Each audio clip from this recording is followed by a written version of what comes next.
I'm Jill. I'm here in my home kitchen, just like my favorite Bon Appetit Test Kitchen stars, and here's how I make coffee at home.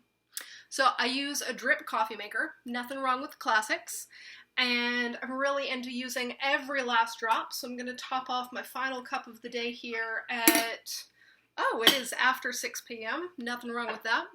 I'm going to add a healthy dollop of homemade simple syrup, just 1 part regular sugar to 1 part water that you bring to a simmer, just like plop some in there.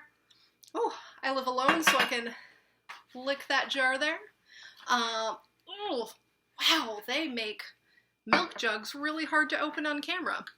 Then you just take your gallon of milk. I've been going through about a gallon of milk every 10 days. Drinking coffee at home here, add a nice big old glug of that.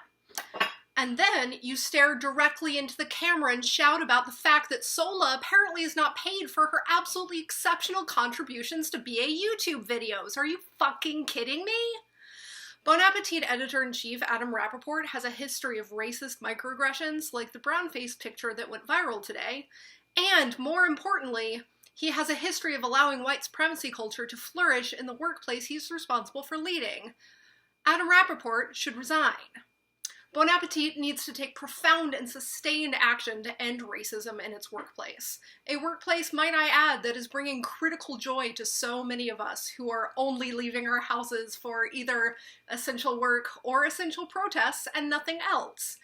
Back pay for Sola, Priya, Christina, and any other on-air talent who haven't been paid for their video appearances just because of racism would be a start. That's good coffee.